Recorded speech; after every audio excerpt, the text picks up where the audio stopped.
Welcome to Bharat exams academy Madurai. அனைவருக்கும் வணக்கம்.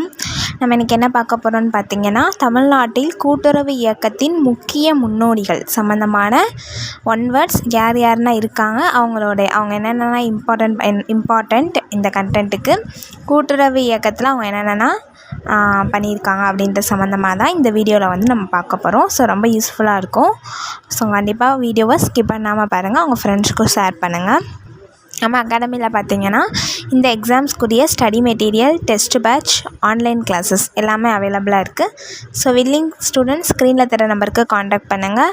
அது மட்டும் இல்லை, நம்ம அகாடமியிலேருந்து ஸ்டடி மெட்டீரியல் பர்ச்சேஸ் பண்ணவங்களுக்கு நம்ம ஆன்லைன் கிளாஸஸில் யூஸ் பண்ணுற எல்லா பிடிஎஃப்மே ஆண்ட்ராய்டு ஆப் மூலமாக ஃப்ரீயாகவே டெலிவர் பண்ணுறோம். ஸோ கண்டிப்பாக நம்ம கிளாஸில் ஜாயின் பண்ணிக்கோங்க. டீட்டெயில்ஸ்க்கு ஸ்க்ரீனில் தர நம்பருக்கு காண்டாக்ட் பண்ணுங்கள். ஓகேங்களா? ஓகே, வாங்க படிக்கலாம்.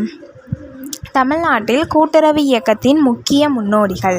ஃபஸ்ட்டு யார் பார்க்க போகிறோன்னு பார்த்தீங்கன்னா, சர் திரு வேங்கடாச்சலம் பண்ணையார். சர் திரு வேங்கடாச்சல பண்ணையார். ஓகேங்களா? இவங்களை வந்து சர் டி வெங்கட்ராம செட்டி அப்படின்னு சொல்லுவாங்க. இவர் பார்த்திங்கன்னா இவர் என்ன பங்கு வகித்திருக்கிறார் அப்படின்னா, இவர் தமிழ்நாட்டில் கூட்டுறவு இயக்கத்தின் தந்தை என்று அழைக்கப்படுகிறார். தமிழ்நாட்டின் கூட்டுறவு இயக்கத்தின் தந்தை சர் திரு வேங்கடாச்சல பண்ணையார். அவருடைய சாதனை என்னன்னு பார்த்தீங்கன்னா, 1904 இயற்றப்பட்ட கூட்டுறவு சங்க சட்டத்தின் அடிப்படையில் 1905 தமிழகத்தின் முதல் கூட்டுறவு கடன் சங்கத்தை காஞ்சிபுரம் மாவட்டத்தின் கனடிகை அப்படின்ற கிராமத்தில் தொடங்கினார். இந்த சங்கம் வட்டிக்கடன் வழங்கும் வட்டிக்காரர்களிடமிருந்து விவசாயிகளை மீட்பதை முக்கிய நோக்கமாக கொண்டிருந்தது. ஓகே, நம்ம தமிழ்நாட்டு கூட்டுறவு இயக்கத்தோட தந்தை திரு வேங்கடாச்சல பண்ணையார் அவர்கள். ஏன்னா இவர் 1904 ஃபஸ்ட்டு கூட்டுறவு சங்க சட்டம் ஸ்டார்ட் பண்ணி 1 இயரில் 1905 என்ன பண்ணியிருக்காரு, தமிழ்நாட்டில் காஞ்சிபுரத்தில் கனடிகை அப்படின்ற கிராமத்தில் கூட்டுறவு கடன் சங்கத்தை ஸ்டார்ட் பண்ணியிருக்காரு. ஸோ இந்த கடன் சங்கம் மூலமாக வட்டி கடன் வழங்கும் வட்டிக்காரர்களிடமிருந்து விவசாயிகள் வந்து காப்பாற்றப்படுவது முக்கிய நோக்கமாக இந்த சங்கத்துக்கு இருந்திருக்கு. ஸோ அதனால தான் இவரை தமிழ்நாட்டின் கூட்டுறவு இயக்கத்தின் தந்தைன்னு சொல்கிறாங்க. செகண்ட் யார் பார்க்க போகிறோன்னு பார்த்தீங்கன்னா, டாக்டர் சர் பி சுப்பராயன். இவர் ஒரு மருத்துவர், அரசியல்வாதி, கூட்டுறவு இயக்கத்தின் பெரிய ஆதரவாளர். இவருடைய சாதனை கூட்டுறவு இயக்கத்தை ஊக்குவிப்பதில் முக்கிய பங்கு வகித்தார். இவர் தலைமையிலான அரசு 1924 மதராஸ் கூட்டுறவு சங்கங்கள் சட்டத்தை நிறைவேற்றியது. இது கூட்டுறவு இயக்கத்தை வலுப்படுத்தியது. ஓகே, நெக்ஸ்ட்டு வந்து டாக்டர் சர் பி சுப்பராயன் அவர்கள். இவர் நம்ம தமிழ்நாட்டோட சீஃப் மினிஸ்டராக இருந்தவர். ஸோ இவர் வந்து என்ன பண்ணியிருக்காருன்னா, இவர் ஒரு மருத்துவர், இவர் ஒரு அரசியல்வாதி மட்டுமல்லாமல் கூட்டுறவு இயக்கத்துக்கும் பெரிய ஆதரவு கொடுத்துருக்காரு. இவருடைய சாதனை என்ன சொல்கிறாங்கன்னா, கூட்டுறவு இயக்கத்தை ஊக்குவிப்பதில் முக்கிய பங்கு வகிச்சிருக்காரு. 1924 அதாவது இவர் வந்து தமிழ்நாட்டு ஆட்சி பண்ணிக்கிட்டு இருந்தப்போ, தமிழ்நாட்டோட சிஎம்மாக இவர் இருந்தப்போ மதராஸ் கூட்டுறவு சங்கங்கள் சட்டம் அப்படின்றத நிறைவேற்றியிருக்காரு. ஸோ இது வந்து கூட்டுறவு இயக்கத்தை வலுப்படுத்துறதுக்கு உதவியாக இருந்தது அப்படின்னு சொல்கிறாங்க. நெக்ஸ்ட் வந்து ராஜாஜி சி ராஜகோபாலாச்சாரி அவர்கள். இவருடைய பங்கு என்னென்னா, தமிழகத்தோட ஃபஸ்ட்டு முதலமைச்சர் மற்றும் சுதந்திர போராட்ட வீரர். ஓகேங்களா? தமிழகத்தின் முதலமைச்சர் மற்றும் சுதந்திர போராட்ட வீரர். இவருடைய சாதனை 1930களில் மதராஸ் மாகாணத்தின் முதலமைச்சராக இருந்தபோது கிராம தன்னிறைவு திட்டம் என்பதை அறிமுகப்படுத்தினார். வில்லேஜ் செல்ஃப் சஃபிஷியன்சி ஸ்கீம் அப்படின்றத கொண்டு வந்திருக்காரு. இந்த திட்டத்தின் ஒரு முக்கிய அங்கமாக கூட்டுறவு சங்கங்கள் இருந்தன. குறிப்பாக கிராம கைத்தறி மற்றும் குடிநீர் வழங்கல் போன்ற தேவைகளை நிவர்த்தி செய்வதில். ஓகேங்களா? இவர் வந்து தமிழகத்தோட முதலமைச்சராக இருந்திருக்காரு மற்றும் சுதந்திர போராட்ட வீரர். இவர் தமிழகத்தோட முதலமைச்சராக இருந்த 1930 கிராம தன்னிறைவு திட்டம் அப்படின்றத அறிமுகப்படுத்தியிருக்காரு. இந்த திட்டம் வந்து கூட்டுறவு சங்கத்துக்கு ஒரு முக்கிய அங்கமாக இருந்துச்சு.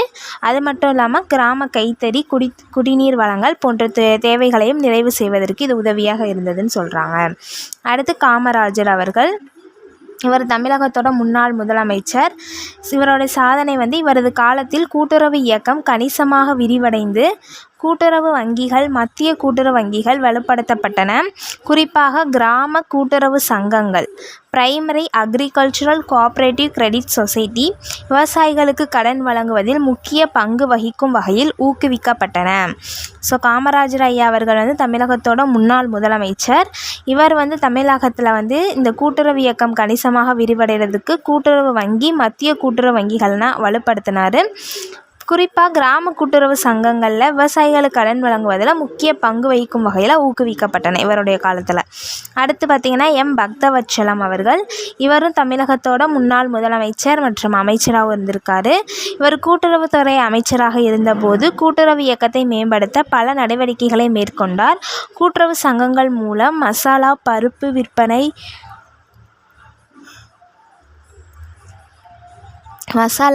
விற்பனை, மருந்து கடைகள் போன்ற பல புதிய திட்டங்களை தொடங்கினார். யார்? பக்தவத்சலம்.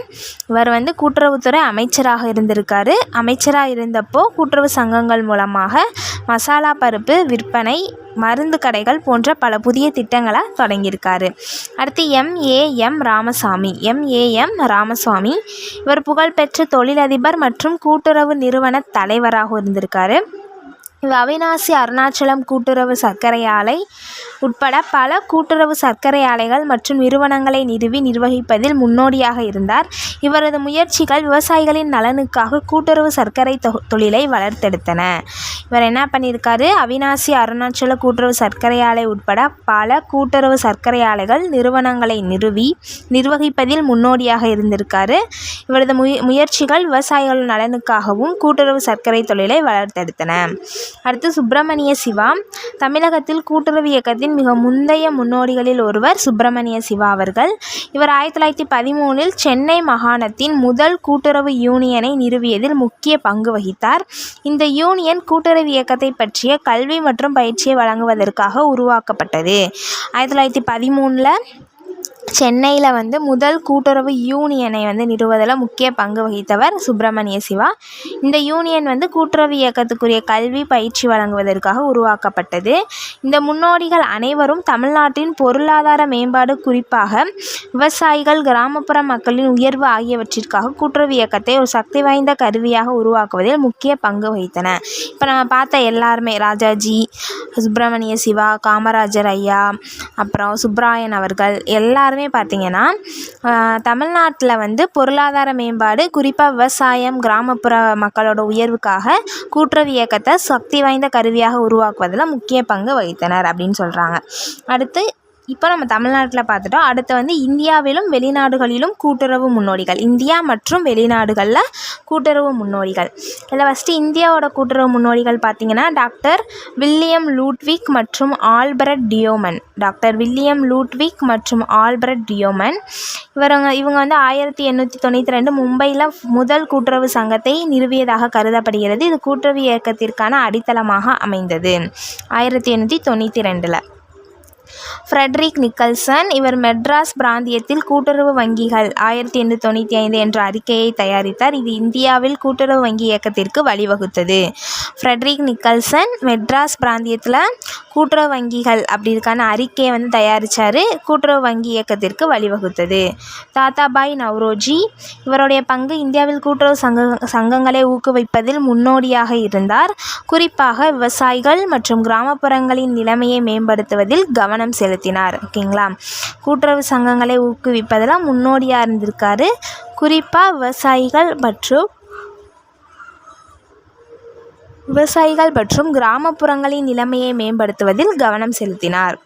அடுத்து VL மேத்தா, அதாவது வைகுந்த் லாலுபாய் மேத்தான்னு சொல்லியிருக்காங்க. இவருடைய பங்கு, இவரை இந்திய கூட்டுறவு இயக்கத்தின் தந்தைன்னு சொல்கிறாங்க. ஸோ இந்திய கூட்டுறவு இயக்கத்தின் தந்தை யாருன்னா VL மேத்தா அவர்கள். கூட்டுறவு வங்கி இயக்கத்தின் வளர்ச்சியில் முக்கிய பங்கு வகித்தார். நீண்டகால கூட்டுறவு வங்கிகளின் தேசிய கழகத்தின் தலைவராக இருந்தார். VL மேத்தா அவர்கள். இவரை இந்திய கூட்டுறவு இயக்கத்தின் தந்தைன்னு சொல்கிறாங்க. கூட்டுறவு வங்கி இயக்கத்தின் வளர்ச்சியில் முக்கிய பங்கு வகித்தார் மற்றும் நீண்டகால கூட்டுறவு வங்கிகளின் தேசிய கழகத்தின் தலைவராக இருந்தார். அடுத்து ரைபர்டன். ஓகேங்களா? ரைபர்டன் சர் டேனியல் ஹமில்டன் அப்படின்னு சொல்லுவாங்க. இவருடைய பங்கு வங்காளத்தில், தற்போதைய பங்களாதேஷில் இருக்க வங்காளத்தில் சுந்தர்பன்க் அப்படின்ற பகுதியில் கூட்டுறவு சமூகத்தை உருவாக்கியதில் பெயர் பெற்றவர். இவரது சோதனைகள் கூட்டுறவு, விவசாயம் மற்றும் கிராமத்தின் முழுமையான வளர்ச்சியை மையமாக கொண்டிருந்தன. ரைபர்ட்சன், சர் டேனியல் ஹாமில்டன். வங்காளத்தில் தற்போதைய பங்களாதேஷில் உள்ள சுந்தர்பங்க் அப்படின்ற பகுதியில் கூட்டுறவு சமூகத்தை உருவாக்கியதில் பெயர் பெற்றவர். இவரது சோதனைகள் கூட்டுறவு விவசாயம் மற்றும் கிராமத்தின் முழுமையான வளர்ச்சியை மையமாக கொண்டிருந்தன. அடுத்து ராயத்து சங்கம். இது அமைப்பு எனினும் ஆந்திராவில் பி. ரங்கையா நாயுடு போன்றவர்களால் தொடங்கப்பட்ட இந்த கூட்டுறவு இயக்கம் விவசாயிகளுக்கு நிதி மற்றும் விற்பனை வசதிகளை வழங்குவதில் மிகவும் செல்வாக்கு மிக்கதாக இருந்தது. இந்த ராயத்து சங்கம் அப்படின்றது ஒரு அமைப்பு, இருந்தாலும் இதை ஸ்டார்ட் பண்ணது பி. ரங்கையா நாயுடு போன்றவர்கள் நிறைய பேர் சொல்கிறாங்க. இந்த அமைப்பு கூட்டுறவு இயக்கம். இந்த கூட்டுறவு இயக்கம் விவசாயிகளுக்கு நிதி விற்பனை வசதிகளை வழங்குவதில் மிகவும் செல்வாக்கு மிக்கதாக இருந்தது. அடுத்து வெளிநாட்டு கூட்டுறவு. இந்தியாவில் பார்த்துட்டோம், தமிழ்நாட்டிலே பார்த்துட்டோம். அடுத்து வெளிநாட்டு கூட்டுறவு முன்னோடிகள். ஃபஸ்ட் பார்க்க போகிறது ராபர்ட் ஓவன், 1771 to 1858. இவருடைய நாடு இங்கிலாந்தில் வேல்ஸ் பகுதியில் இருக்கார். கூட்டுறவு இயக்கத்தோட தந்தை யாருன்னு பார்த்தீங்கன்னா நம்ம ராபர்ட் ஓவன் அவர்கள் என்று பரவலாக அறியப்படுகிறார். இவர் தொழிலாளர் வர்க்கத்தின் நிலைமையை மேம்படுத்த கூட்டுறவு சமூகங்கள் மற்றும் கடைகளின் கருத்தை முன்மொழிந்தார். தொழிலாளர் வர்க்கத்தோட நிலைமையை மேம்படுத்த கூட்டுறவு சமூகம் கடைகளின் கருத்தை முன்மொழிந்தார். இவரது கோட்பாடுகள் மற்றும் சோதனைகள் நியூ லானார்க், நியூ ஹார்மோனி போன்றவை உலகளவில் கூட்டுறவு இயக்கத்தை ஊக்குவித்தன. இவருடைய கோட்பாடுகளும் சோதனைகளும் கூட்டுறவு இயக்கத்தை ஊக்குவிப்பதாக அமைந்தது. யார்? ராபர்ட் ஓவன், கூட்டுறவு இயக்கத்தின் தந்தை. ஓகேங்களா. அடுத்து வில்லியம் கிங், 1786 to 1865. இவருடைய நாடு இங்கிலாந்து.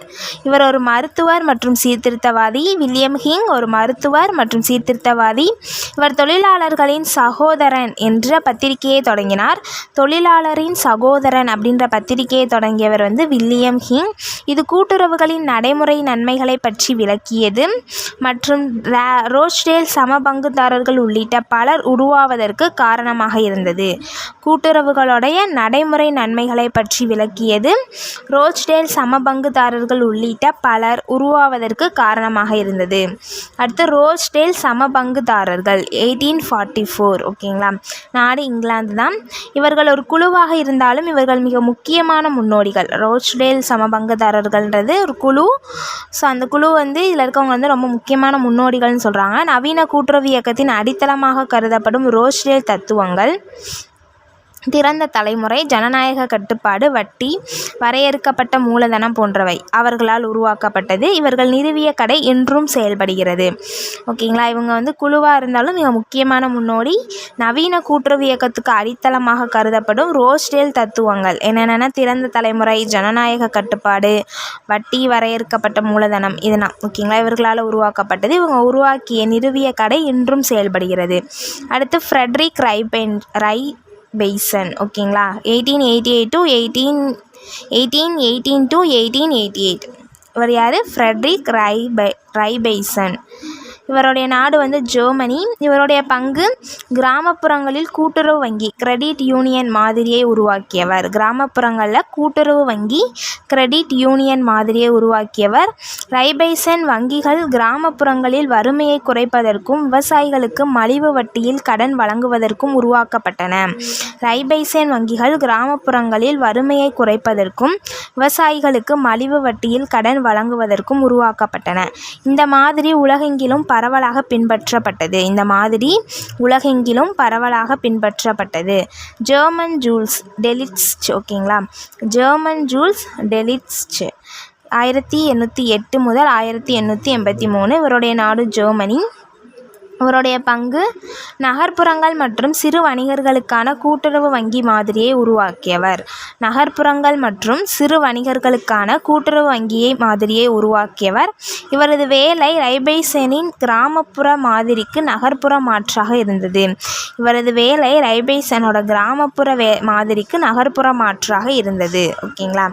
அடுத்து சார்லஸ் ஜிட் அவர்கள் 1847 to 1932. இவருடைய நாடு பிரான்ஸ். இவருடைய பங்கு வந்து முக்கியமான கூட்டுறவு தத்துவ யானி சார்லஸ் ஜீட் மற்றும் பிரச்சாரகர். இவர் கூட்டுறவுகளின் கல்வி தத்துவ அம்சங்களில் கவனம் செலுத்தினார். பிரெஞ்சு கூட்டுறவு இயக்கத்தில் மிகவும் செல்வாக்கு மிக்கவராக இருந்தார். யார்? சார்லஸ் ஜீட். கூட்டுறவு தத்துவ ஞானி மற்றும் பிரச்சாரகர்.